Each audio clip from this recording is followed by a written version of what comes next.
The United States is the most warlike nation in the world, and there's one question that many people around the globe have right now. Is this Russian invasion into Ukraine ultimately the responsibility of the United States and the ever-expanding NATO military organization? Currently, there are 3 NATO states that sit on the border with Russia, and Russia has drawn a line in the sand, stating that under no circumstances will they tolerate Ukraine joining NATO. First of all, I want to state that as an American citizen, I fully recognize the amount of international wars and conflicts my government has unfortunately started and been involved with some 70 years. In my humble opinion, the last war that the United States should have been involved in was World War II.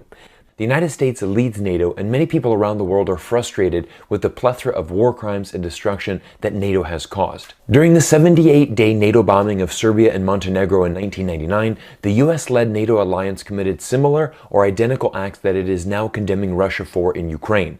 Interesting enough, this bombing was started by Bill Clinton, who sidestepped both the United Nations and US Congress to initiate this bombing, and Joe Biden was among its biggest cheerleaders at the time. On March 6, French politician Jean-Luc Mélenchon held a rally proposing that France leave NATO.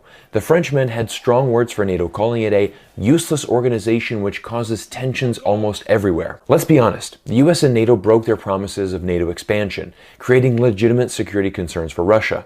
In addition, ever since the 2014 coup in Ukraine, the eastern region of Donbass has been a war zone, with Ukrainian and Russian forces engaging in combat for well over 8 years, resulting in the death of thousands of innocent civilians. To help give everyone a better perspective, let's bring in an expert on war crime journalism, Jeremy Scahill. These crimes committed by the US and its NATO allies do not in any way excuse or justify Russia's aggression. At the same time, history and context matter. If the US wants the moral high ground, it should cease its ongoing war crimes and support for war crimes. This could begin with such actions as ending all support for Israel's aggression against Palestine and recognizing the Palestinians' legitimate right to self-defense. The US could immediately end all support for Saudi Arabia and make it a pariah, as Biden has promised. The US could stop its drone strikes in Somalia and elsewhere, and the systematic US failure to accept the responsibility for its own crimes undermines the credibility of its condemnations of Russia, particularly in the eyes of anyone who knows the history of NATO and US militarism. The world cannot look for the United States as a leader in this regard. So if you are trying to hold yourself accountable and using the United States